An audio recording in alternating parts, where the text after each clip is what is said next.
Hello বন্ধুরা, welcome to only sports view. তো এই ভিডিওতে একটু আইএসএল নিয়ে আলোচনা করে নেবো। তো আইএসএল এ মোহনবাগানকে নিয়ে একটু আলোচনা করে নেবো, মোহনবাগানের লিগ শিল্ড জেতা নিয়ে একটু আলোচনা করে নেবো এবং তার পাশাপাশি মোহনবাগান প্লেয়ার্সের ইনজুরি কীরকম রয়েছে তো সেই বিষয়টা নিয়ে একটু আলোচনা করে নেবো। তো ভিডিওটি সবাই শেষ পর্যন্ত দেখতে থাকো, আর চ্যানেলে নতুন হয়ে থাকলে চ্যানেলটি সাবস্ক্রাইব করে পাশে থাকা বেল আইকনটি অন করে পাশে থেকো। তো সেই জায়গায় মোহনবাগানকে আর অফিসিয়ালি লিগ শিল্ড কনফার্ম করতে গেলে মোহনবাগানকে আর একটা ম্যাচ জিততে হবে, মানে উড়িষ্যা ম্যাচটা জিততে হবে। 23 তারিখে যে উড়িষ্যা ম্যাচটা রয়েছে মোহনবাগানের ঘরের মাঠে জৌহরতী ক্রীড়াঙ্গনে, তো সেই ম্যাচটা জিতলেই Mohun Bagan officially league shield champion হয়ে যাবে এই বছরে। তো সেই ম্যাচে হয়তো মোহনবাগান লিগ শিল্ড পেয়ে গেল, মোহনবাগানকে হয়তো লিগ শিল্ডটা তুলে দেবে না, যেহেতু ম্যাচ বাকি রয়েছে, আরও লিগ বাকি রয়েছে। তো মোহনবাগানের লাস্ট ম্যাচ যেটা রয়েছে 8 তারিখ এফসি গোয়ার সঙ্গে 8ই মার্চ, তো সেই ম্যাচেই হয়তো মোহনবাগানকে লিগ শিল্ডটা দেবে। তো সেই ম্যাচটাও মোহনবাগানের ঘরের মাঠেই রয়েছে জৌহরতী ক্রীড়াঙ্গনে, তো সেই ম্যাচেই মোহনবাগান হয়তো লিগ শিল্ডটা পাবে। কিন্তু তার আগে হয়তো Mohun Bagan officially league shield confirm করে ফেলবে, কিন্তু মোহনবাগানের হাতে লিগ শিল্ডটা তুলে দেবে না। তো লিগ শিল্ডটা হয়তো মোহনবাগান সেই 8 তারিখেই পাবে গিয়ে।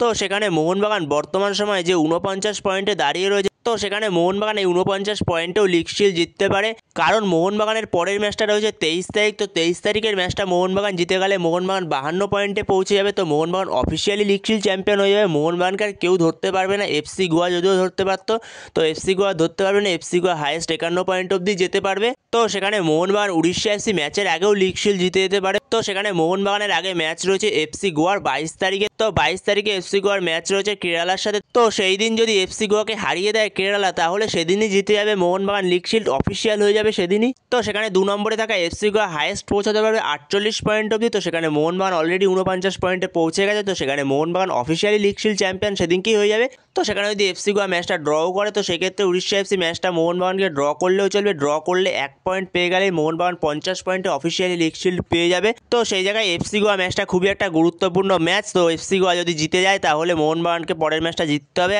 তো সেখানে দেখা যাক শেষ পর্যন্ত কী হয়, 22 তারিখ কী করে এফসি গোয়া। তো এরপরে যদি মোহনবাগানের ইনজুরি আপডেট নিয়ে কথা বলা যায়, প্রথমেই যদি মানবীর সিংকে নিয়ে কথা বলা যায়, তো মানবীর সিং আগের দিন চোট পেয়েছিল।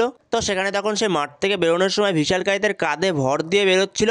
তো সেখানে ভালোই একটা চোট লেগেছিল মনে হচ্ছিল। তো সেখানে তার স্ক্যান রিপোর্ট করা হয়েছে, কিন্তু এখনও পর্যন্ত তার কোনো রকম রিপোর্ট আসেনি। তো সেখানে একটা ভয়ঙ্কর কিছুই লাগছিল তার চোটটা দেখে। তো সেখানে এখন যেরকমটা খবর পাওয়া যাচ্ছে বা তাকে দেখে যেরকমটা মনে হচ্ছে, তো সে হাঁটাচলা করছে আস্তে ধীরে। তো তাকে দেখে সেখানে মনে হচ্ছে তার চোটটা খুব একটা গুরুতর না, তাও যতক্ষণ না স্ক্যান রিপোর্ট আসে ততক্ষণ শিওরভাবে কিছু বলা যাচ্ছে না। তো সেখানে স্ক্যান রিপোর্ট আসলেই বোঝা যাবে তার কী হয়েছে। তো সেখানে দেখা যাক শেষ পর্যন্ত স্ক্যান রিপোর্টে কী আসে। তো তাকে দেখে এই মুহূর্তে মনে হচ্ছে না তার খুব একটা গুরুতর চোট রয়েছে, কারণ সে হেঁটে চলে বেড়াচ্ছে আস্তে ধীরে। তো সেখানে কিছুদিন হয়তো সময় লাগবে, 10-12 দিন হয়তো সময় লাগবে। তো 10-12 দিনের মধ্যে সে ফিট হয়ে যাবে। তো সেখানে তাকে তো কোনো কারণে উড়িষ্যা ম্যাচে পাওয়া যাবে না, উড়িষ্যা ম্যাচের পরে মুম্বাই ম্যাচেও তাকে পাওয়া যাবে না। তো তাকে যদি পাওয়া যায় পেতে পেতে এফসি গোয়া ম্যাচ, তো সেই জায়গায় মানবীর সিংকে ধরে রাখতে পারো। এফসি গোয়া ম্যাচের আগে কোনো কারণেই পাওয়া যাবে না। তো সেখানে দেখা যাক মানবীর সিংয়ের চোট নিয়ে কী খবর আসে। তো হোপফুলি আশা করবো একটা ভালো খবরই আসবে, মানবীর সিংয়ের চোট নিয়ে কোনো রকম গুরুতর চোট হবে না।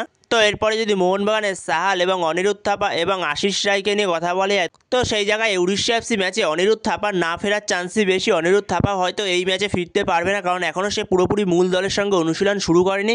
তো সেখানে অনিরুদ্ধ থাপার না ফেরার চান্সই বেশি এই ম্যাচেও। তো সেখানে তাকে ফিরতে ফিরতে ধরে রাখো মুম্বাই ম্যাচ, তো মুম্বাই ম্যাচে তাকে পাওয়া যেতে পারে। তো সেই জায়গায় অনিরুদ্ধ থাপাকে উড়িষ্যা ম্যাচে পাওয়া যাবে না। তো সেখানে যদি এরপরে সাহাল আব্দুল সামাদের কথা বলা যায়, তো সাহাল আব্দুল সামাদও যে কতটা ফিট তো সেই বিষয়ে সন্দেহ রয়েছে। তো সেখানে সাহাল আব্দুল সামাদও এই ম্যাচে হয়তো পাওয়া যাবে না, তো না পাওয়ার চান্সই বেশি। তো তাকেও পেতে পেতে মুম্বাই ম্যাচ ধরে রাখো।